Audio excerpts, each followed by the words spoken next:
Welcome to the Principles of Performance podcast, where we discuss how to optimize your health, fitness, and performance. Whether you are a coach, trainer, or clinician looking to become one of the top 1% in your field, or a fitness enthusiast looking to learn strategies of how to perform at your highest level and be your very best, we draw on decades of experience of working as coaches, consultants, and trainers to top industry professionals and elite performers, athletes, and teams all over the world. Your hosts, Eric DeGatti and Mike Perry, investigate and challenge the most popular coaching, training, nutrition, lifestyle, and recovery protocols, as well as bring on our friends and colleagues who are leaders in the fitness and performance industry to join us in the discussion. Be sure to like, subscribe, and share on YouTube or wherever you get your podcasts, as well as stick around to the end to find out how you can get access to special resources, deals, and learning opportunities. Now, let's get to the show.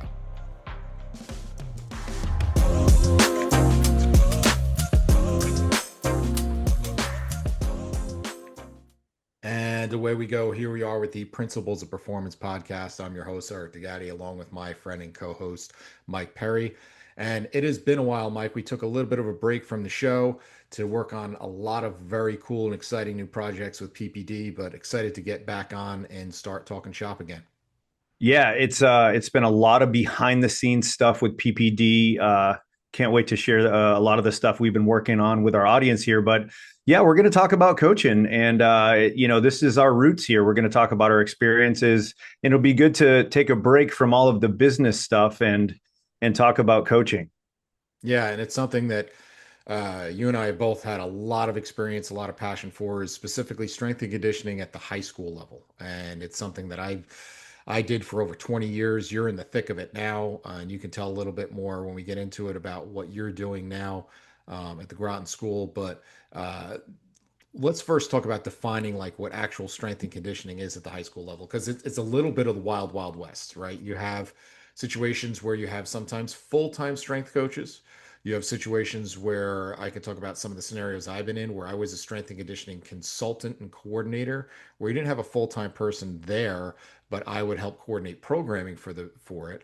Or it's down to, hey, the skill coaches are just picking whoever is on their staff that likes to work out, and they're going to pick workouts and give it to the kids, and that can be some pretty scary stuff. And so not only, how it's delivered has a broad range, but who we're working with has such a tremendous broad range. You have differences in physical development where you have some kids coming in as freshmen who, the guys have full beards and, hairy legs, and they're fully developed. And then you have other kids who are just literally babies. There's chronological differences because of the repeating of eighth grade, sometimes not just once, but twice. You have kids now who are graduating high school at 19, 20 years old.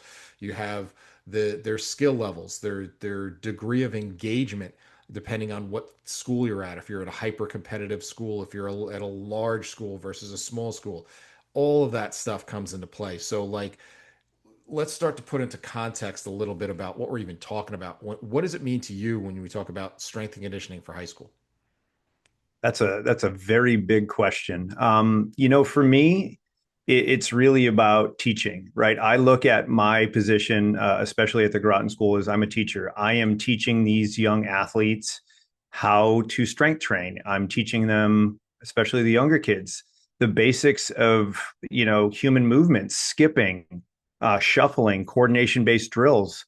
So for me, it's physical education. And I'm fortunate enough where, I have a full-time position at the school, and I can essentially design all the programs. I can oversee the athletes. I oversee the weight room. So for me, I'm fortunate because I have free reign and doing what I need to do and what I want to do. But that doesn't mean that there weren't any challenges. Anytime you go into a new school, you're working with, in our case, 390 students, and some of those athletes are, committing to college to play at a higher level, and some of those athletes have never stepped foot in a gym. So I think for me, the most important component of running a high school weight room and a high school strength and conditioning program is just making sure that everybody feels welcome and everybody feels accepted, and that everyone is there for the same reason. We're there to get better.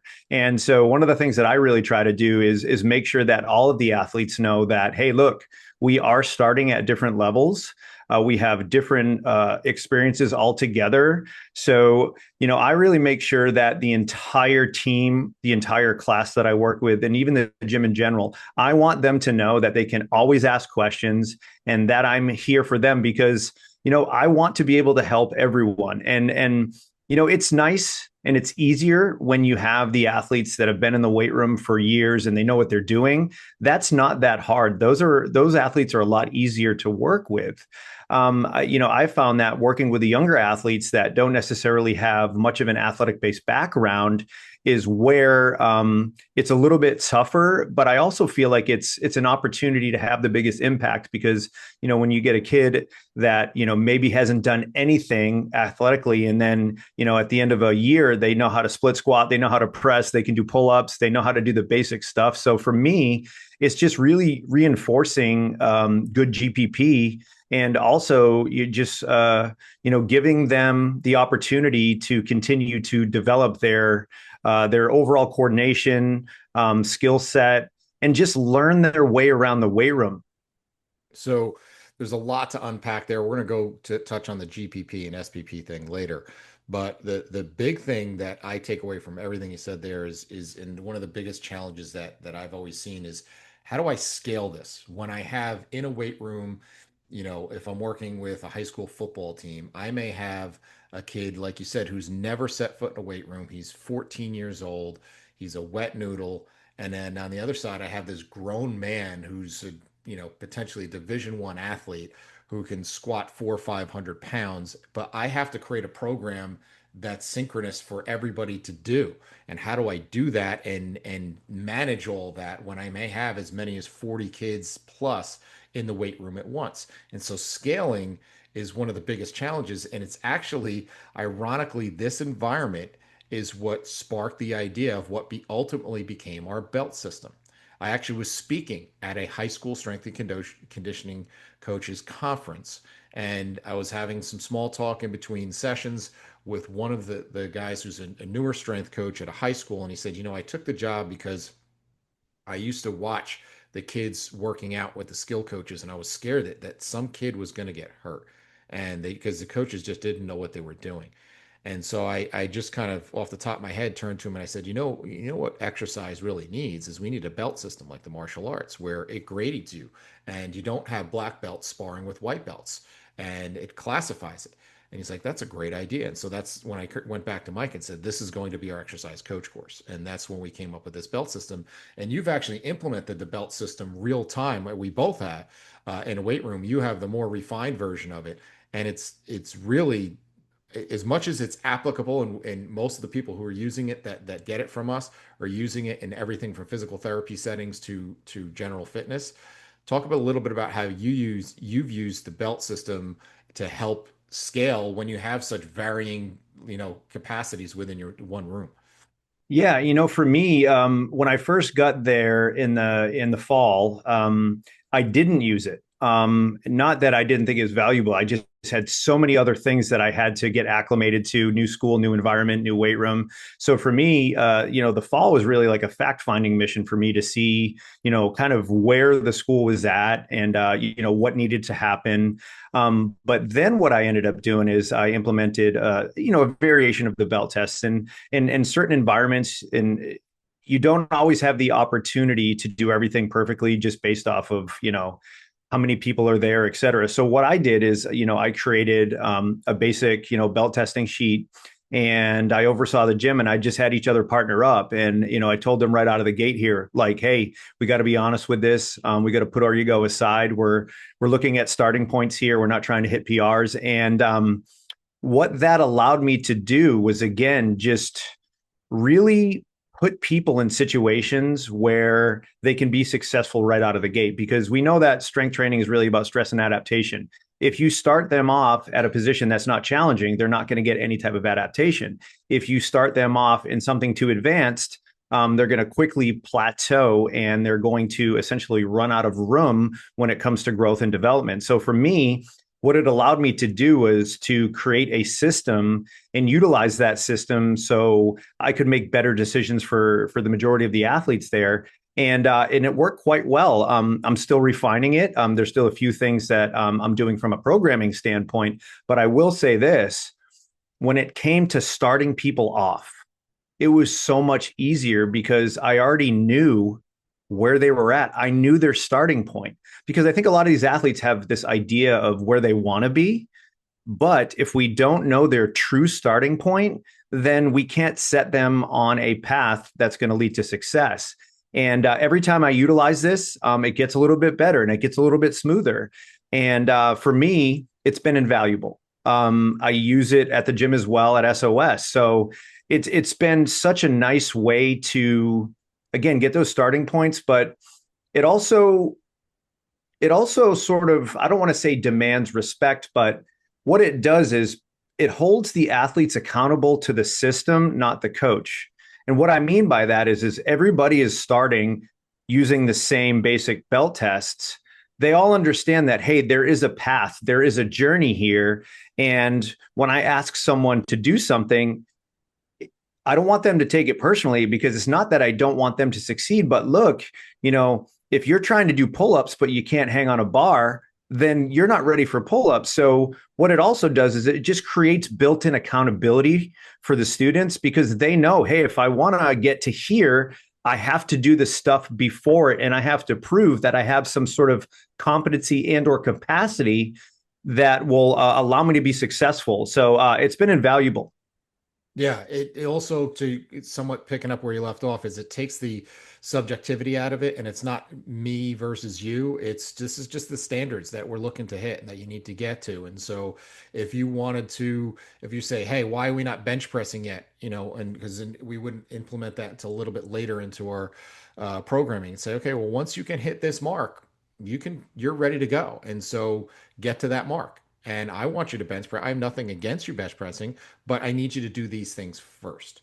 And so that's what it takes away some of that subjectivity. It's not my idea versus your idea. It's just these are the standards. Hit these standards and fine. Then you can go and do some of these things. And then it also scales it to where, like you said, with a chin up. If I want to have chin ups, I may have, again, going back to the football team, I may have the 300-pound lineman and I may have the 140-pound defensive back, where if I program chin ups today, the lineman has no shot at doing a chin up. And then the other kid could do 20 chin ups easily. So how do I scale that to have chin ups be in there? Well, this kid may be doing a straight arm hang. This kid may be doing a bent arm hang. This kid is doing just an eccentric chin up, and this kid is doing loaded chin ups or grip switches or something more dynamic. They're all doing chin ups is the what I have slotted, but everybody's doing a progression or regression of that. And the belt system from our exercise coach course helps do that. Now, again, remember the other genesis of this is keeping kids safe. And Yeah. that's our first thing, like do no harm. And unfortunately, that's not always the case in high school strength and conditioning. And I've said this many times on different podcasts, probably even on this podcast with some of our guests, because this originally came from a conversation that I had with a good friend of ours who's a former NFL strength coach. And I said, what high school strength, because he was bitching about something that happened with his son in his high school weight room, where his kid came home and he had gotten hurt in the weight room. And he's like, what are they doing? And I said, unfortunately, that's more the norm than it is the exception. And I said, what has become accepted is that that strength and conditioning at this level is legalized child abuse. And what I mean by that is if you came home and you said, "Oh, I can barely get up. I can't even walk up the stairs." And you said, "Well, what happened?" And you said, "Well, it's something that I did in history class. I'm a history teacher made me do this thing, and now I can't walk up the stairs." You would have that guy up on charges. He'd be all over social media on the front page of the paper. If you come home and say, "Well, my football coach made me do this thing and now I can't get up the stairs." Yeah, he's a good, tough, hard-nosed coach. Bullshit. How is that any different? I do not have the right as a strength and conditioning coach to hurt your child. right? And if we take it to the extreme where we get these rah-rah guys who want to do Navy SEAL workouts, there's a horrific story of a high school freshman who died because his moron coach wanted to have the kids carry a log over their head to simulate how the Navy SEALs in their training carry boats over their head. This is a 14-year-old kid who wanted to get a cool t-shirt and a varsity jacket and meet girls. He's not a Navy SEAL, one of the most elite forces in the world. And now, how do you explain, how do you look that parent in the eye and say, your son's no longer with us because I'm a fucking idiot, right? Sorry, but that's not acceptable. And so that's why I'm super passionate about that, because this is not, when I hear about coaches, we're going to war, no, you're not. You're going to play a game on Friday night, and then the kids are going to go get Jersey Mikes and hang out. And if they're older, then maybe go to a keg party, right? This is not war. Relax. Our job is to make kids healthy, strong, and get the most out of their sports so they can enjoy every minute of their 4 years. And if they are good enough to go beyond that, awesome. But this is not, we're not getting kids ready for war. Yeah, no, and I'm with you on that. And the do no harm component is very important. And when I talk to these kids, I talk about a lot of the UFC fighters that I've trained in the past. And what do you do with those guys? Same thing I do with you. They're just a little bit more advanced. And what people don't realize is that when it comes to development, getting stronger, getting faster, one workout is not going to move the needle in a positive fashion. But one terrible workout, one workout that is driven by ego could absolutely end your career and have a severe repercussions. So, and also we have to think about post, high school education, right? I mean, 1 to 3% of high school athletes are going to play at the collegiate level, right? That's nothing. So what I'm trying to do is set these kids up for life, right? Like, I want you to exercise for the rest of your life. I want you to take the things that I've taught you in the weight room and apply that for the rest of your life, because it's a skill. Health and wellness is a skill. And it's important that they take these habits and they have a positive experience in the weight room. Right. And look, I love to train hard. I've worked with some incredible athletes. So have you. But no one wants to get murdered in the weight room, because then it takes away from your quality of life. Then it takes away from your ability to perform on the field or court. So I'm with you 100%. And we got to keep kids safe, right? I mean, some of the stuff we see on social media, and that's a big part of it. We'll talk about that in a little bit, but that's feeding into it. That's absolutely feeding into it, because again, they're treating these kids like they are Navy SEALs or professional athletes that have a decade of strength and conditioning. And to boot, look, you've gone and you've taught courses for the military. And, if you look at a lot of the stuff that happens when it comes to, these Navy SEAL type training, they don't train like that. That's just part of the test, right? They're in the weight room and yeah, they're working hard, but you'll see that they're doing a lot of the basic stuff. And I think a lot of people confuse the test or the challenge with the training. Well, we can get into that. I mean, a lot of that stuff is they're not doing that to make you already showed up as a SEAL or special forces. They're just trying to weed out who is not, and they do these types of things to see who we can get to quit. Um, but let's shift gears slightly and go back to a little bit to the scaling. And one of the other challenges that we have is even if you're working with a team, all right, I'm working with the girls basketball team. I also have to consider that on that team, this is not like if I'm working with the girls basketball team at the collegiate level or the professional level. Why? Because at that point, that's all they do. And I have a very specific scope. But on my girls' high school basketball team, I may have some girls that are playing softball in the spring and playing field hockey in the fall. I may have girls that play year-round basketball. May have girls that play no other sports. And so I have to factor all of that in terms of how am I going to address all this and how am I going to get the star of that team prepared when she's going to start her season the day after her soccer season ends. And how do I still train her without taking away from her soccer season? And so one of the things that I've written articles about and talk about in our courses is the totem pole, right? The totem pole is something that I steal from the concept in Native American tribes, where they would have these elaborate carvings that would represent rankings of people within the tribe. And I would explain to a high school athlete to say, okay, well, what's our primary focus and goal? Is it, if it's, let's say their primary goals, they want to be be a baseball player. They'd like to maybe possibly play in college. That's their primary sport. But they also they play football. They also love playing basketball. So they play those sports more so for fun and for to be part of the team. But that's not their main sports. Well, how I'm going to focus my training and what becomes priority during different parts of the year has to shift, right? I'm going to train you differently during the football season versus during the basketball season versus the baseball season. If I have you train a little harder during basketball season, you show up a little sore for basketball, oh well, that's not your main sport. But if I train you that hard for baseball and now your baseball performance goes down, then we've missed the point. We forgot what we were actually training for. So we have to factor that in. You have to factor in timing, right? So timing, how are you going to actually get to this kid if they're playing other sports? Some schools will have them come and do morning lifts. I've been part of those 6 a.m. lifts.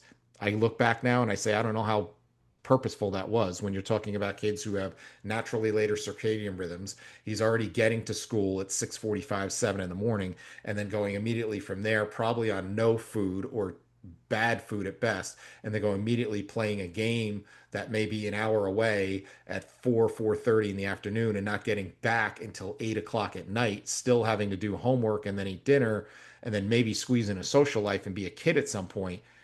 I don't know if the 6 a.m. lift is really going to be the best thing for him. So tell me a little bit about how you manage that with, like, when you have kids playing multiple sports, that you need to get that kid prepared for their winter sport, but they're playing a fall sport. How are you managing that? Yeah, and again, I'm pretty fortunate because in the ISL, game days are Wednesdays and Saturdays, so we always know basically what days they're going to have their competition on. And so what I do is I try to schedule their strength training work on Mondays and Thursdays, and those are days where we come in and we do a lot of the times we're just focusing on movement quality. We do some extra mobility work. We'll do some stability and balance. And then we're just hitting some basic total body lifts. And when we do that, there's definitely some decisions that need to be made when it comes to what you're going to provide for them. But for me, I always preach to them like, hey, it's about consistency, right? When we lift in season, it's not necessarily to make significant gains in the weight room. It's there for really two purposes. One is to try to maintain the strength that hopefully you've built in the prior season. That's number one. But also, we know that strength training is probably one of the best tools when it comes to mitigating unnecessary injuries, right? Injuries are going to happen. That's just part of it. But what I found is that a really well-written, purposeful program, a couple days a week, can yield excellent results. And we even have the data at our school where we've seen that we've had far less non-contact training injuries just because we've implemented, 35-minute workouts throughout the year.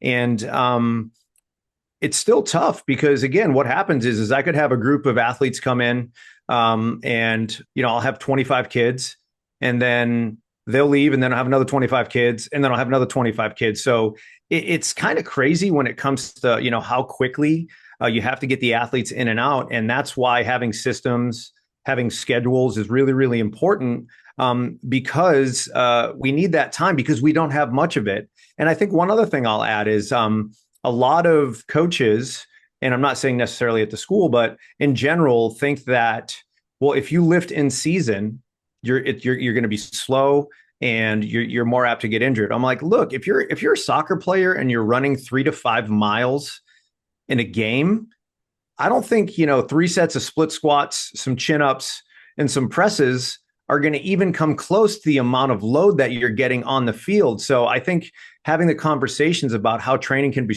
restorative in general is incredibly important.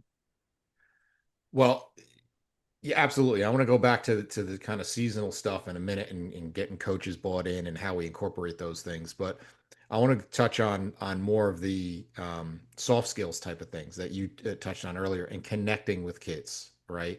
And how the approach in 2026 can't be the same approach I even took in 2016 or in 2006. Now, at the same time, don't hear what I'm not saying. I don't want to be the old boomer, like get off my lawn guy. And what I talk about, the back in my day guy. Oh, back in my day, we didn't have any of this. We didn't, we didn't stretch. We didn't do any of this stuff. Okay, well, you know what? Back in your day, kids weren't playing year-round sports and weren't, monopolized in as part of a multi-billion-dollar industry where they were getting shuttled to different tournaments every single weekend and playing 120 games of basketball a year plus, who were also get the pressure on of getting ranked and scouted at 8U, right? You didn't have any of that stuff. When I played baseball, it was you played in the spring, you played 14, 15 games, maybe you got a couple playoff games. If you were good, you made the All-Stars and you got to play another couple weeks. And then you had your summer off. And then you went and played whatever else you're going to play in the fall, right? You didn't have a full-time hitting coach, pitching coach, fielding coach. It's a completely different world. So to say back in my day, and these kids are different, and they're like kids are, these kids are soft, like, okay, you know what? Maybe there is some element of that, but maybe you're just shitty at connecting with them. And maybe you also don't understand that the pressures have changed. You also didn't have social media. Thank God there weren't cameras around when I was in high school, right? Recording the dumb things that I did, right? Or have to worry about the pressures of that you dealt with. And quite frankly, Mike, there wasn't school shootings when we were in school. Like there's a lot of different social pressures that we didn't have to deal with, thank God, that unfortunately these kids do. So to just blanket and say, "Oh, back in my day, we were tougher, we were better, we were stronger," bullshit. You just are terrible at connecting with these kids and understanding them. And so it takes a different skill set to basically connect with them. And I think if you find the right ways, I think kids actually embrace getting pushed just as much as they always have. You just have to be better at connecting with them. Kids are also better at sniffing out bullshit, right, than they were earlier, Absolutely. right? They're going to know if you're full of shit and they're not going to just do it, just say, well, it's my way or nothing. No, they're not going to settle for that as much. But like you said earlier, we're also competing with, well, coach, I saw this on TikTok. Why can't I do it? And that's what we have to compete with as well. So you can't compare eras. Like I said, even 10 years ago, pre-COVID, it was very different than it is post-COVID. You have a bunch of kids who were trapped in their bedrooms on Zoom screens. I had to train teams on Zoom screens. And as horrible as that situation was, I said it made me a better coach because I had to be more innovative. How do you get a team strong and powerful and ready to play football in a couple weeks when you're training them at home on Zoom and keep them engaged? So like talk a little bit about that, like keeping kids engaged, keeping them bought in when it's a very different generation than we grew up in. Yeah, when I started at the school, I ended up writing two words on a whiteboard in my office, and it was trust and impact. And you know, at the Groton School, it is one of the toughest academic schools in the world. And these kids are smarter than I am. Like I always joke, I'm like, I couldn't even get in here. And for me, it started with just building trust. Like I wanted these kids to know that I'm absolutely there for them. That was the most important thing. And that just takes time. You don't build trust in one training session. You build trust by constantly being there for the kids and constantly, having their back and answering their questions in a really authentic and smart way. Because again, they can sniff out the BS incredibly quickly, right? And they can read people very, very well. So for me, it started with building trust. And look, I went in there, and yes, I have a pretty significant background, but honestly, they didn't care about that. Yeah, it looks good on paper, but it was, for me, it was really just living and coaching in a way that I would want to be treated. And it kind of sounds like a bumper sticker in a little bit of a way, but for me, it was just like, hey, if when kids come into the weight room and they feel comfortable, they feel welcome, and they feel like they can ask questions, and I'm not going to throw BS at them. That's how you build trust. And it's just showing up day in and day out and just doing a good job, being a consistent coach. but being available as well. So for me, it's just building trust, and it takes a while because a lot of these athletes are high level athletes. They've worked with coaches and they've worked with speed coaches and other coaches, and that's a different dance as well. So for me, it started with trust, and if you want to have an impact, it starts with trust, right? If you want to have a positive impact on anyone, they need to trust you. They need to buy in. And my goal at the beginning was just to really build that trust and rapport with these young athletes, because if I did want to have a positive impact on them both in and out of the weight room, it always starts with trust. So, and I think that goes along with any coaching relationship, right? Again, you were talking about it earlier. It's like, oh, this is how we've always done it, but it was just so different back then, right? Yes, there are elements of old school training that I absolutely love, but it's not like this is how we've always done it. This is the way. It's like, no, I'm always looking at it going, what is the best way? What is the best way to get the results that I'm looking for, both in and in the weight room, of course, but also to make sure that we're supporting them from an academic standpoint, because when you think about high school athletes, they are student athletes, which means they're student first, athlete second. So a big part of that is making sure that as a coach, you understand that, academics are a priority. Coaches and trainers, are you ready to build a business of clients that never want to leave? The Forever Client Challenge is a free 3-day experience where we break down 10 proven principles that the top 1% of all the coaches in the world use to create loyal, long-term clients. Whether you're a coach, leader, or business owner, this challenge will give you the blueprint to transform your career, scale your impact, and finally build the business you deserve. Spots are limited, so register now at foreverclientformula.com. Now, let's get back to the show. There's a couple things I love that whole thing with trust and impacts. There's a couple things. One is when you talk about your programming, the best program in the world. We say this whatever setting you're in. The best program in the world is the one that you'll actually do.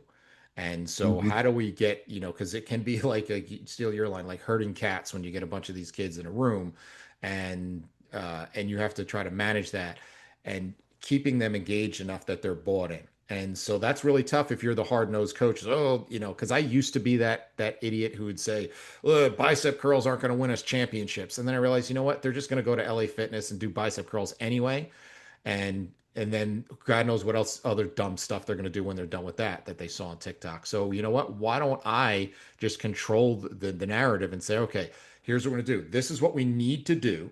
And then I'd call it treat of the week. If we get all this done, we do a good workout, treat of the week, we're going to roll up your sleeves, crank up the music. You can do arms, you can do abs, you can do whatever stuff you want to do depending on the team.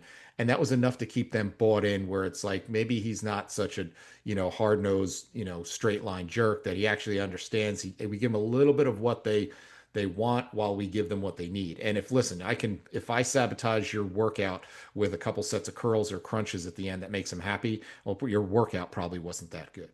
Yeah. Then the other thing is, going back to one thing you said is like really caring about the kids. Like they can generally see that as well. Where you're just there, there's one thing to be a hard nosed coach, you just yell at them. There's another thing that takes a way more courage and it takes way more mental toughness is to put your arm around a kid and say, "You good? Like how you feel? Like is everything all right?" Because we're going to we're going to talk about this a lot today and all the different aspects of it. These are not mini pros. When I worked in the pros, if you showed up and you were having a bad day or you had shit going on, too bad. This is what you're getting paid millions of dollars for. Deal with it. Stuff that shit away, and you got to show up and you have a job to do. That's what these kids are here for. And understanding like before I go scream at a kid, why weren't you at yesterday's workout? Say, what's up? You weren't here yesterday. Everything good? And you find out that they have a sick mom who's fighting cancer. You find out that, I worked in, some of my favorite settings to work in because were some kids that came from some really rough situations. And, where kids are saying like, sorry, coach, I had to work. I work at the deli because I have to help support the family, right? We don't to pay the bills and to put food on the table. And like, that's a heavy burden for a 16-year-old kid. And to yell at him because he didn't show up for your lift yesterday that's a lot of stress to layer on top of what he's already dealing with. So, understanding kids. And then that goes into your culture building. And that culture building is probably the thing that I enjoy most because, like you said, you can make the biggest impact. That's not going to just impact them as an athlete, that they're going to carry on beyond that. And there was a few things that I would have as key kind of like slogans we would have in terms of our culture building, in terms of one, like you get what you tolerate. And so if I let the star athlete, do whatever he wants, but I'm going to scream at the kid who's the backup, I'm just feeding into a really toxic culture where I had no gripes. I treated the kid who was the bottom of the roster the same as the top of the roster. And that's the only way kids will really, really appreciate you. And I remember distinctly our star running back in one of our recovery sessions wouldn't stop talking. And I'm like, look, I'm giving you one more warning. And then he just kept going. And I threw him out in front of we might have probably had 60, 70 kids in this recovery session. And I threw him out. And he texted me that night and said, Coach, I'm sorry. I need to be better. I apologize. Please let me come back. And he became a better young man because of that. Right. And people respected the fact that I didn't care if he was a star running back. I don't care how many touchdowns you scored on Friday. You talking makes this about you and not about us. And so you get what you tolerate. The two other things I would say is, we had it as the kids got older, a little more graphic, like don't be an asshole. Like, just, it's pretty simple. You know what I mean? Like, I remember one kid, this became up by mistake. Great story. So we had a kid he's not a good student, got trouble all the time, constantly failing out. And I'm like, you know what you need to do? You need to wake up in the morning, look yourself in the eye in the mirror and say, you know what, today, just don't be an asshole. Just don't do dumb things. And so he came in one day and he was so excited. He's like, Coach, I wasn't an asshole today. I got a C. I did this. Like, he was so excited and it became like the moniker. Like, the kids around, I didn't even say it. The kids around the weight room were saying, like, don't be an asshole, don't be dumb, like, just don't do dumb things. And then the other thing was to kind of create like, no one wants to hear you complain. And so I stole this from Trevor Moawad, who's one of the best, in terms of sports psychology, um, and look into his work. Is amazing. Unfortunately, he passed away, but he had a great line of saying, "Don't say dumb things out loud." And we would have that thing, like, if you complain, like, we would be out in a field and we're conditioning and it's 90 something degrees, and one of the kids would complain, like, "Oh, it's so hot." And I'd bring the team in and I'd say, "Is anybody on the team not know it's hot out? Is there anybody that wasn't aware that it's hot?" They look at me like I'm crazy. I'm like, so if he says it's hot, does it help at all? Is that informing you of anything? Or does it probably make it worse? Right? Don't say dumb things out loud. No one needs to hear how hot it is. We know how hot it is. Everybody's as hot as you. And no one needs to hear you complain how hot it is. It only makes it worse. So just don't say dumb things out loud. And that carries over to a lot of things in life. Like, no one needs to hear you complain. It's not going to make the issue any better. So just don't say dumb things out loud. You can think it all you want, but know the guy next to you, he's working hard too, and it's just as hot for him. Yeah, absolutely. I think it's important to, yeah, obviously words matter, right? The things you say matter, but I think also, even more importantly, is just, your overall demeanor and behavior, right? The decisions you make and how you do things leave a bigger mark, in my opinion, than the words that you speak. And they both go hand in hand, right? Because you can absolutely say some things that shouldn't be said. But, I think I always say to myself, who's watching? Like, what are they learning from me? And that's important because it holds me accountable, holds me to a higher standard, because I don't want to be that guy that they're like, oh, Coach Perry said this or this and that. For me, I really try to do my best to, what's the old saying, say what you mean and mean what you say, right? I think it's really important to follow that sort of motto, because um the kids pick up everything. They really, really do. Now, when we're talking about buy-in, we'd be remiss if we didn't say the number one person you need to get buy-in from is the coach, because the coach is going to make or break you. If you do not get their support, it's almost impossible to be successful. I've seen it where I've had coaches who are super supportive and the magic that can bring about, and I've had the opposite situation where coaches can completely sabotage what you've done. And going back to what I talked about mini pros, where I do this, very intricate laid out program of exactly how we're going to do strength and how we're going to do our conditioning and our energy systems training and so forth. And only to find out that, I show up the next day and the kids are all jacked up and the coach tells me, "Oh yeah, I took the boys soccer team through the Manchester United conditioning test yesterday after our workout."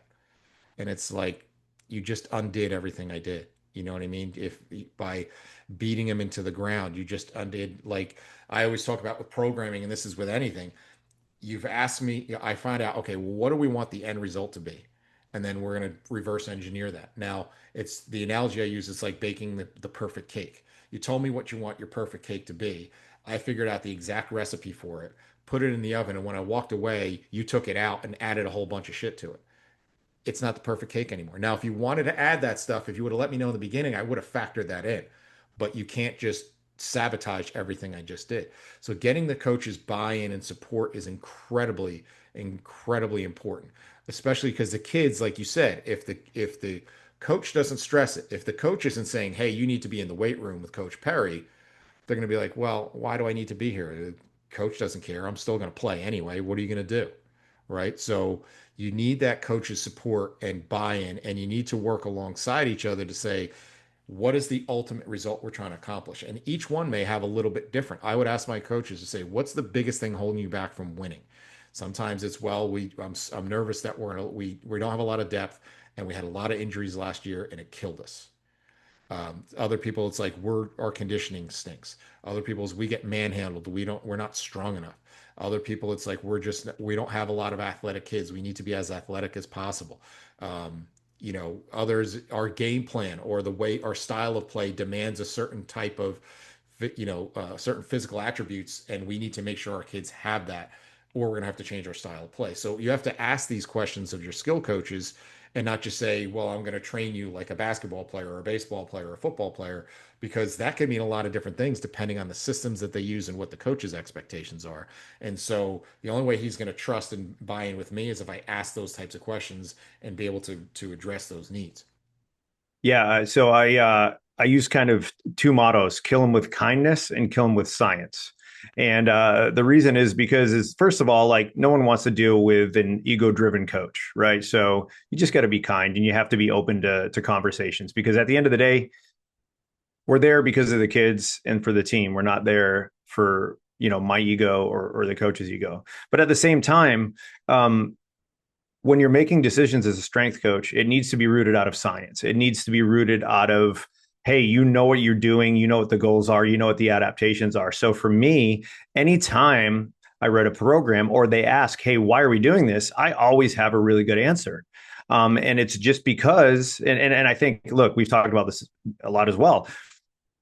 If you can't give me a really good and somewhat science driven reason as to why you're doing something, then maybe it shouldn't be in the program. So I think being an educated coach and being able to back up your decision making process in a logical and science-based way is super important because kinesiology hasn't really changed, right? It's not like all of a sudden there's this new thing coming out that we've never seen, but it's all about, I think, answering the questions and having a good solid reason as to why you're doing things, and then being able to communicate that in a way that they understand it is super important. Well, and then even like you said, the logistics of scheduling to say, okay, tell me what your week looks like so I can map my stuff around you. And so I know how I'm going to structure this. And then tell me a little bit about what your game plan is in practice to say, okay, well, if you were going to run gassers at the end, could we switch that for something else? Or if, what are you looking to get out of that? Okay, well, I'm looking to get this. Okay, well, what if we did this? Why don't we have it on that day? I had some great coaches that would say, okay, well, that conditioning, instead of having you just run sideline to sideline, why don't we just have that day be our no huddle offense and our 2 minute offense? It's just as much conditioning and it's more specific conditioning. Plus, you're getting the skill component and the teaching component and the strategical component incorporated with that. And it gives you more time to actually do something else in practice. I'm gonna actually give you 10 minutes back in your practice. How's that? And then also understanding, like in terms of your practice setup. If you want to incorporate speed, I need to incorporate that right after your warm up. I can't do speed at the end when they're gassed. I can't get them explosive and fast and tired at the same time. So you can't speed and conditioning are antithetical physiologically. So we have to, how can I incorporate this into practice because of time purposes and getting them to understand that, okay, well, when's games versus when is your harder practices, when are your easier practices. Okay, so if I'm going to structure your workouts and get buy-in for the in-season workouts, because I'm with you, that is probably the biggest thing I had to fight for, and it's the most impactful thing we had on performance and injuries was in-season workouts. And I try to explain to coaches, like it either matters or it doesn't. If it matters so much to you that you're yelling at a kid in the hallway because he missed a workout for the football team in January, you can't then just blow off lifting once August comes. Like it either matters or it doesn't. And I'm going to tell you the lifting in August matters way more than the one in January did. And so you have to, but on my end, I have to be able to understand his parameters and say, look, I'm going to get him in and out of the weight room, and I would have 60 kids in and out of the weight room in 30 minutes or less. Get done what we need to do, and then what I'm going to do with that 30 minutes is going to be matched up with your schedule. Okay, if it's day or two before the game, or even sometimes day of the game, it's going to be all explosive stuff, more neurological stuff that's not going to gas them out. On the day that's furthest away from the game, then I'm going to have that going to be more hardware stuff. We're going to build more strength and maintain our muscle and all that kind of stuff. And then where can I fit a recovery day in there possibly? And learning how to map that out and getting, this team approach to it is incredibly important because if you look at it in a silo and you just, oh, I'm here to just strengthen condition, and then I don't ever ask those questions, you are set up for failure. Yeah, one of the things that I've been toying around with, and I haven't implemented this, and I'd love your input, is, from an in-season training standpoint, utilizing a like a stoplight system. So obviously, I have my in-season type programs, right? But things happen, games get rescheduled, practices change. So for me, I was thinking, well, all right, we've got a regular in-season plan. If everything's going good, it's a green light. They're going to come to the weight room. They're going to come in, do their mobility, maybe a little bit of speed and power, dose it real small, and just hit our lifts. Well, maybe, and that's sort of the perfect scenario, right? We want to have as many green lights as possible. But a lot of the times that just won't happen. Kids come in, they're banged up, their hips are tight. We'll utilize a yellow light, right? We're still going to work, but we may spend an extra 10 minutes, not an extra 10 minutes, but we may spend 10 minutes on, a little bit more mobility and soft tissue. And then, we may change sort of the volume on the lifts. And then honestly, the red light is sometimes kids just need a little bit of time off, because rest is so important. And I think that people just assume they should always be training and doing something in the weight room. And even when it comes to like foam rolling and mobility work and all the different modalities that you have, it's like, when you are doing a lot of these types of active recoveries, a lot of the times you're actually not resting.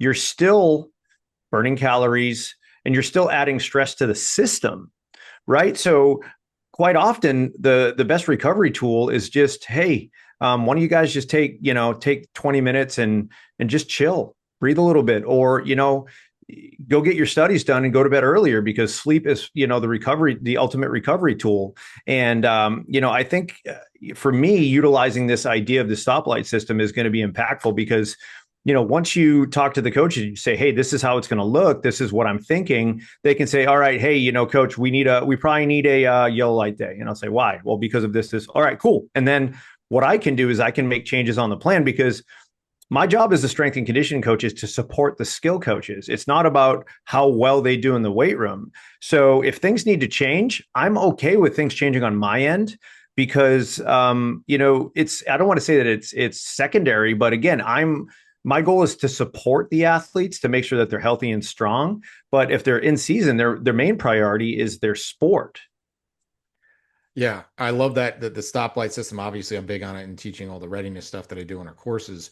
And then also understanding that, we set up this rough sketch of a schedule to say, well, this is how we weave our workouts in with the practice week versus pregame, postgame. But understand that dynamic, like you said, may change because of weather, because of makeups, because of those things, but also the degree. Like, okay, let's say you have a a team that you're working with. And this week's game, they played the worst team in the league, and they had their backups in by the halfway through the game, and it was a real easy game, right? That may lead to a more green light post game workout where you might push them a little harder. Whereas the opposite may be, hey, we just had a double overtime game, and it was a physical game. We're beat up, and so I need to adjust for that. Or maybe looking ahead, we're playing the best team in the conference. This is our biggest game of the year. This week's practice, we're going to put the pedal down on these kids.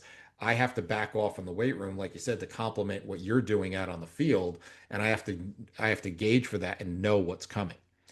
The other key with coaches is coaches, just by nature, they're skill coaches. They want to have everything that we do look and feel like their sport.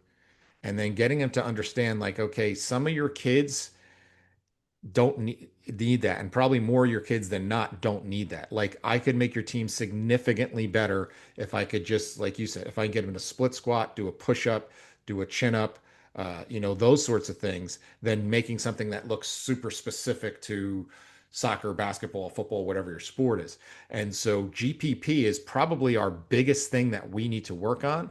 And that's where you'll see, like, we had Kevin Vanderbush. If we want to talk about high school sports and strength and conditioning, he's the godfather of it. I mean, he is absolutely brilliant in what he's done. And he talks about his unified method of, he has pretty much a GPP program that he runs. And there's so few kids that need something super specific, sport specific thing for them, that, look, if we could just get them to be robust, get them to be strong, fast, powerful, and resilient and well conditioned, any coach will take that and make him into a good whatever player or whatever athlete, right? They'll take that over some kid that's been, run through a ladder and then caught a ball any day of the week. So GPP is the primary thing that we're working on at the high school level. And very few kids you can show me that actually need really specific sports preparation and specific preparation. Yeah, no, no, no. I mean, and that's what when I'm programming, it's really what I'm trying to do is to broaden their overall foundation of athleticism and strength. But it's just I'm trying to raise their bar in their overall GPP. That's all I'm trying to do, right? Like doing a chin up or a pull up is an SPP. Yes, you can do other types of advancements, but like the weight room is really about building the biggest and widest foundation that you can. And if you can sort of, again, build all components of general physical preparedness, strength, mobility, flexibility, coordination, muscular endurance, whatever. I mean, that's what you need to do. And most kids assume that they have a base level of general physical preparedness, but there's always certain parts that they're missing. There's always components that they skip. Just because you're strong doesn't mean that you have a good aerobic base. Just because you have a good aerobic base doesn't mean that you're strong. Just because you can deadlift, double your body weight doesn't mean that you have good localized muscular endurance. So for me, I have to look at each sort of team and say, all right, like what qualities can I program that will allow them to become better athletes all around? And that's the way that I look at building GPP. Yes, you can filter things out, but I always have to step back, like, what do they need? What do they need? What can I program that's going to make them that much better? And that's how I look at it. I mean, I'll be honest, as a strength coach now, my goal is really to just get better at bringing all of my athletes to a level where they have really good GPP. I mean, I've trained the pros, I've done a bunch of stuff, and that's really, really cool. But at the end of the day, when you can get the athletes that you're working with to just have a really solid foundation of strength and athleticism and movement, they're going to be better athletes overall, and they're going to get injured less, and nothing but good things are going to come from it. So really, my goal now, after coaching for 20 years, is to just get better at coaching GPP for all of my athletes. Now, kind of what you're alluding to is, like, what is our metrics for success? How do I know we're best preparing you for what your sport is, and then how are we going to gauge that? And that's where you can open up the can of worms about testing. Unfortunately, a lot of the testing that we do doesn't correlate with success on the field. I'm guilty of it. I look back and cringe thinking about having the record boards. I know it was a cool thing and a motivator to say, hey, we're in the, you know, X amount of pound club, 500-pound club, and who's the best in, ranked in the squat and deadlift and bench press. But whether it's friends of mine who kind of opened my eyes to this in the industry, or just even myself seeing like the kid who's our best deadlifter, he barely plays on JV, but he's great at deadlift. If we roll a bar out in the middle of the field, he's the guy I want, right? But it's not correlating, right? Some of the kids that never even showed up in the weight room are some of our best athletes. Like I can't stand on the table and say I need my record board to be the metric for success. Or when you talk about preseason like conditioning tests, my son had to run a mile for his varsity baseball season. Like, are you kidding me? Like, so if he ran a quarter mile and puked and didn't finish the test, but he's the best hitter on the team and he's got a cannon of an arm and is the best fielder, are you going to not play him? Or if you get a kid who breaks the school record in the mile, but can't field, catch, run any of it, is he going to play? No. So why are you doing it? It's dumb. It doesn't. It's just a waste of your day, and actually, it's a waste of multiple days because now the kids are all jacked up for the next couple of days with shin splints and everything else from your dumb test. So you have to figure out what is your metrics for success to gauge is it actually working. Injury tracking is probably one of the best ones. Your best ability is your availability. If you ask any coach, hey, how do you look this year? I always say the most famous four words in sports: "We'll be great if we stay healthy." Right, and so that's your biggest job. So now, a couple other things we want to touch on because we can go a million different directions with this. One is the other thing that we need to consider is you see, go on Twitter, go on any of these things, and you're going to see people showing, oh, here's my great program. Look at what I do with these, with this team, and showing their workout. And I see that they're working in this, massive weight room with 20 squat racks and, every piece of equipment you could ever dream about next, set up next to a 100-yard field house. Great. Good for you. Let's see how good you are when you walk into a, 15 by 30 basement, you know, uh, weight room that has two squat racks and one set of each dumbbell and nothing else. And now you got 40 kids you got to train and get them in and out in 45 minutes. That's when I'll see how good of a strength coach you are. Everybody can look great when they have a bunch of toys and they have all the space in the world. So logistics as makes probably more training decisions than anything else when it comes to actually mapping out what your workouts are going to look like. Because how am I going to factor? All right, so let's say I want to do chin ups and I want to do front squats, but I only have 4 racks. So I'm going to have a bunch of kids standing around doing nothing while those two things have to get done. Or no, do I have to be smarter? And how am I going to figure out to keep them moving and keep them occupied for that 45 minutes while utilizing what space and equipment I have? Logistics drives your decision making more than almost anything. Yeah, 100%. And I'm fortunate, at SOS, we've got a facility that we can accommodate a bunch of athletes. We've got 12 racks, we've got a bunch of stuff. As a school, we only had 4 racks. So we had to make a lot of changes. It's funny you say that about, equipment and gear, right? A lot of my best training sessions have been out on the field, out on the basketball court with nothing but myself and some cones and some good music, because I had to, in a way, kind of relearn what it was like to coach large groups without the fancy stuff. Right? Yes, it's nice to have all of it, and we have it at our gym. But how effective can I be with a group of athletes on a basketball court? Right? Can I get the adaptations that I'm looking for? So for me, I looked at it as a challenge. Like, how can I get these individuals in ridiculous shape, build capacity with nothing, like literally nothing but space in their own bodies?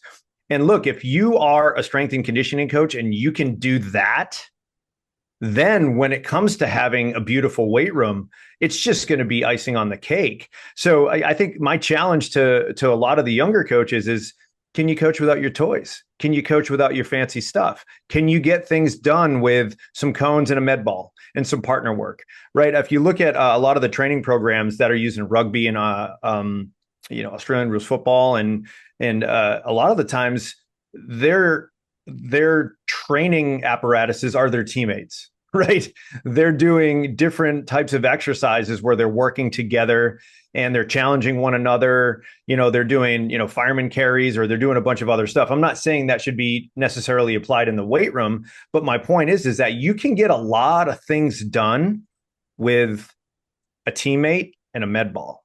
And for me, that's the fun part about coaching, because it sparks creativity, right? It's nice to have monoliths and this and that and VPT stuff, but like if I can go and crush a training session with just some med balls and some partner work, that's where it's at. But also it builds so much more camaraderie because there's so much more communication, because your training partner is the load, your training partner is the weight. So there requires communication, there requires trust. So for me, I've learned a lot about being able to just go out on the field or court with nothing but a training partner. And it's been so much fun.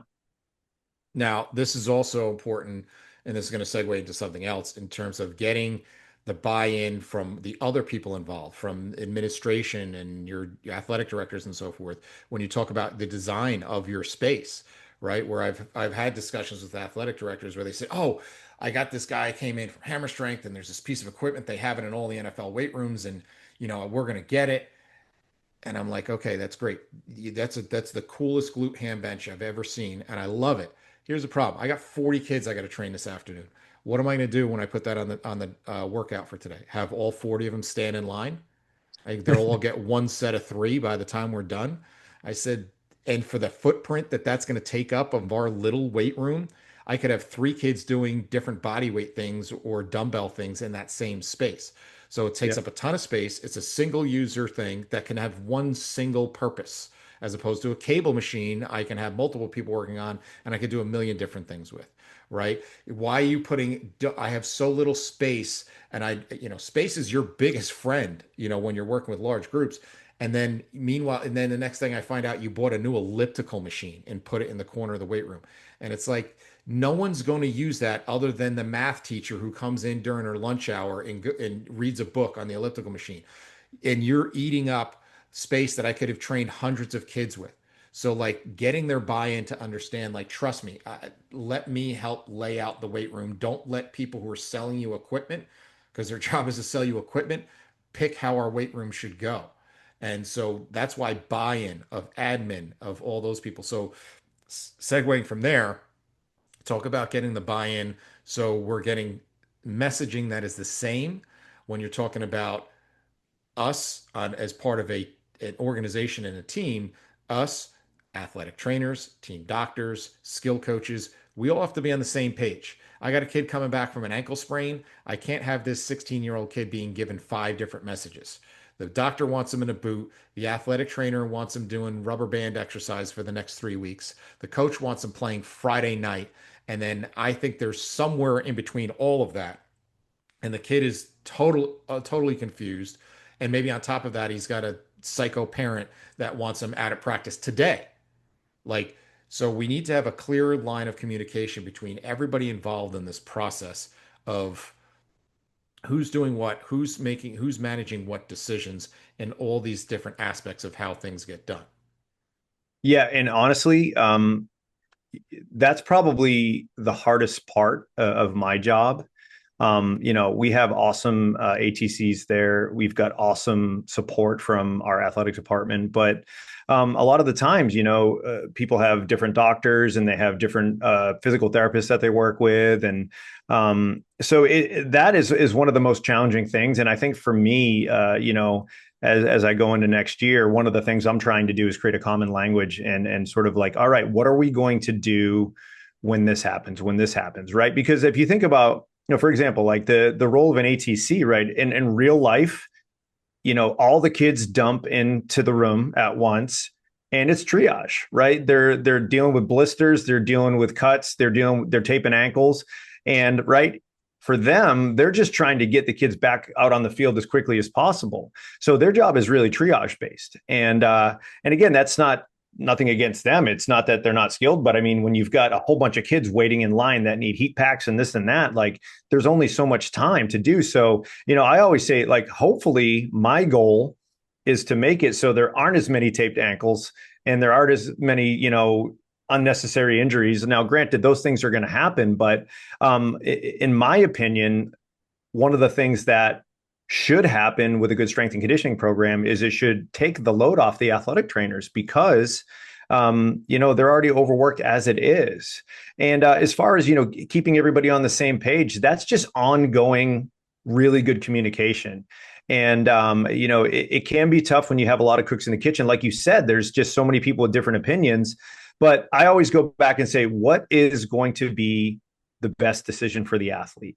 And also for a longevity standpoint, right? Like if it's senior year and they got one game left and they got a sprained ankle and you got to tape it up and get out there, that's one thing. But if a kid has an ACL tear and we're trying to rush them back as a 14-year-old, that's not the right decision. So we have to think about the kids and the athletes first and their overall well-being. Yes, it's good to win. Yes, it's good to, raise the trophy and win the big game. But at the end of the day, they are student athletes, right? And they need to be able to live in a way that they're going to have a good quality of life.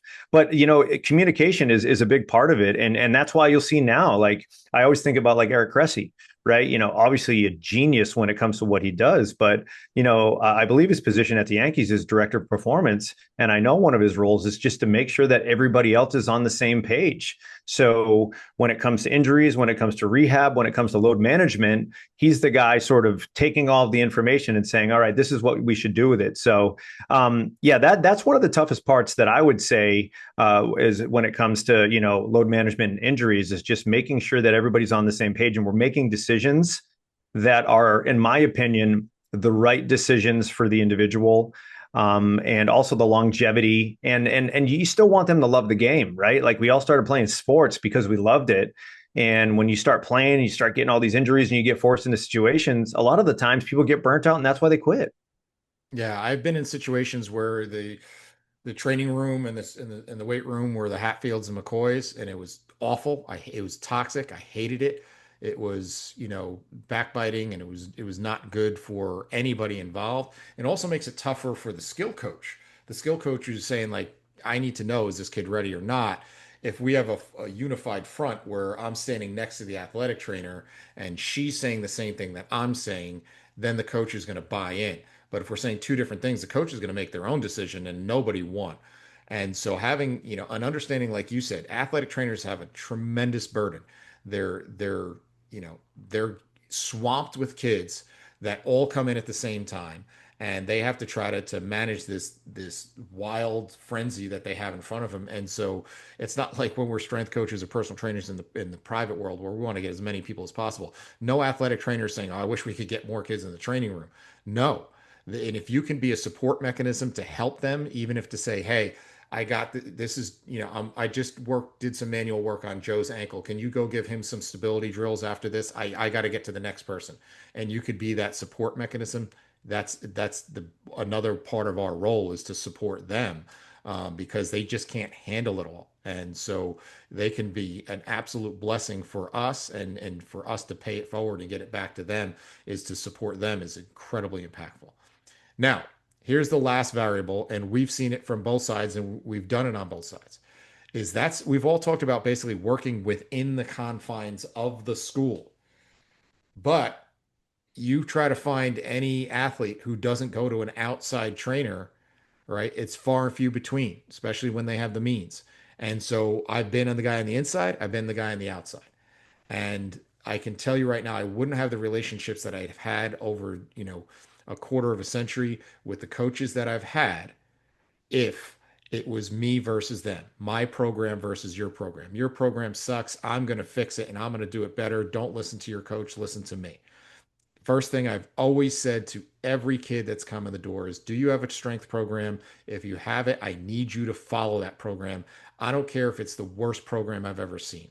I need you to go in and I need you to follow it. Now, the questions I'll ask is I'll say, how adaptive is your program? Meaning, when you go in there, are they watching every rep, every set, and you have to do it to a T, or they just want you in the weight room, but if you make some adjustments, they're okay with it? Because if that's the case, I'm going to show you how to modify it slightly where it's enough that you're in the weight room, you're being a leader, you're part of your team, but you're just making some slight modifications. Very few coaches are going to be upset with that, right? Um, but if you just stop showing up because I go to my own strength coach and my strength coach is better, that's bad. And it's not good for anybody. It's toxic.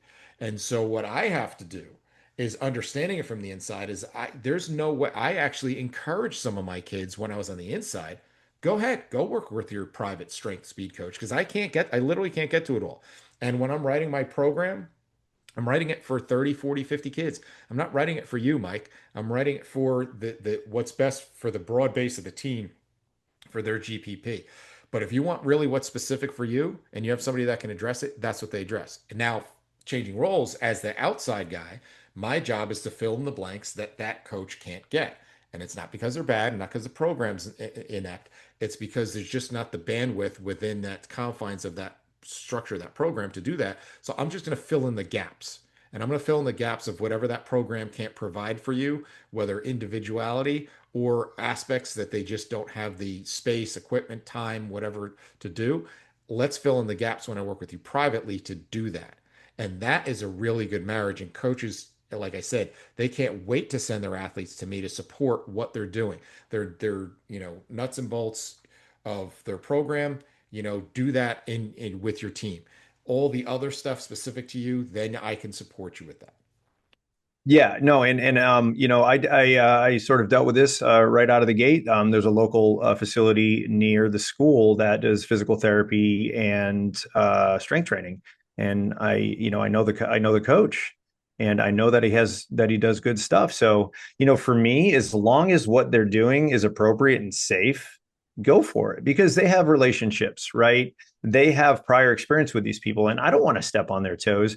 Now, if I saw something that was incredibly inappropriate or just madness, then I would absolutely, want to have a little bit more of a conversation because we go back to do no harm, right? If I see, week one is a bunch of, front squat Tabatas, don't even get me started with that type of situation. But, I think as a strength coach, it's also good to be able to look at what other people do and see how they're doing it. Because if they're successful, then there's something to learn. But at the same time, if they're doing a bunch of things that are somewhat inappropriate and it looks like they, just picked a bunch of random exercises from TikTok, then that's not good either. And so, yeah, you absolutely have to play nice in the sandbox. But, at the end of the day, if they're getting what they need and they're getting healthier and they're moving in the right direction, then I'm cool with that. Because again, I don't have the time and I don't even want to sort of take the effort to get in these, long, grouchy conversations about the minutia, right? And usually it is minutia.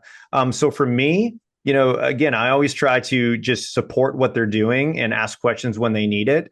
And I think another component, and I know you've dealt with this as well, is when you get seniors that get their training packets, right? And then they get this training packet from their college, and you see some of them that are pretty good, and then you see other ones, and like, I mean, there could be 8 different names of an exercise, right? And then you're trying to scan through it and being like, what is this called? What is this called? And then we have the conversation. Does your coach care if you follow the program to a T, or does your coach just really care that you're going to show up strong and fit?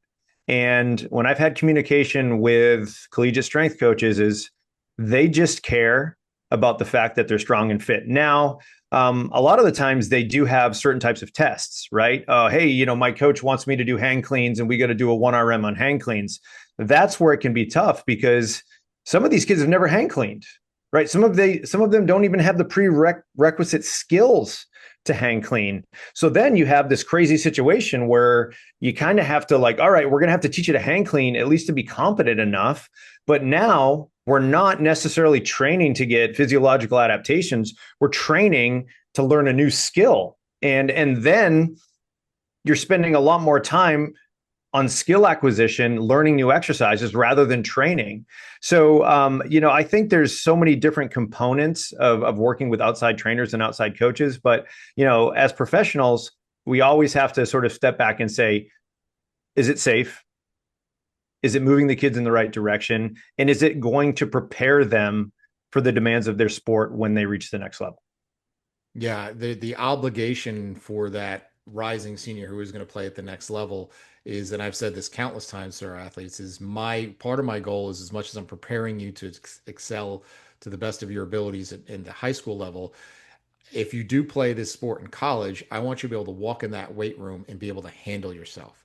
Because understand that once you go in that college weight room, you're going to just be a number, and so they may have 100 kids in there, and so you're not going to probably get a lot of individualized attention, and so if they do need to give you individualized attention, you're a mess. That doesn't bode well for you. That's You're going to stand out in a bad way. Whereas if I was a college strength coach and I'm walking past, this lifting group, and I see this one kid just nailing stuff with perfect form, I'm like, wow, that stands out to me. I want to make a note of that. I'm going to let coach know that this kid's got something, right? And so that's my job, is to get it to where you can be self-sufficient when you walk in a college weight room. Or as you touched on earlier, you could be self-sufficient if you never play this a sport again, if you never put on a pair of cleats again, but you now at after college you can go walk into a gym and you can handle yourself and you can work out and keep yourself healthy and fit and strong for the rest of your life. I've done my job. And so as you can see, we've been going for a long time, and we could probably go for double this amount of time about just the incredible impact, like you said earlier, that we can have on these kids, from a holistic standpoint, from not just the physical but also the mental standpoint, and the life lessons that we can teach through what we do through strength and conditioning is absolutely so powerful. And so if you are someone who works with kids at the high school level, please see it as that. Do not see it as, hey, I want to have an opportunity to stand next to this kid and take my picture with him when he makes his commitment to a Division I school, and I'm going to take all the credit when you might have done 4 sessions with this kid, right? That's not what this is about. And the people who do it right, like I said, the Kevin Vanderbushes, Paul Collodi here in New Jersey, who won Strength Coach of the Year, Zach Evanesh, people like that who are doing amazing jobs at the high school level. And we've been fortunate to have a bunch of them on our show. That's what it's all about. If you can make that impact, if you can be that, the strength and conditioning is the vehicle. It is not the end all be all. I can't add anything to that, man. That was a perfect way to put a bow on it. Awesome. Well, thanks for your contributions, Mike. That was a great conversation. As I said, you're still in the thick of it now. And doing some special stuff up at the Groton School up in Massachusetts. So keep up the good work with that. And I want to thank you all for listening. And this has been the Principles of Performance Podcast. Thank you for listening to the Principles of Performance Podcast. If you've enjoyed the show, please be sure to give us a 5-star review on Apple or wherever you get your podcasts. If you would like to learn more about our courses and mentorship program, visit www.principlesofprogramdesign.com, where you can book a free strategy call with Mike and Eric to gain insight on how to achieve your potential. Also use the special discount code PRINCIPLESPODCAST10 to receive 10% off any of our live or online courses. We appreciate your attention and your commitment to be your very best.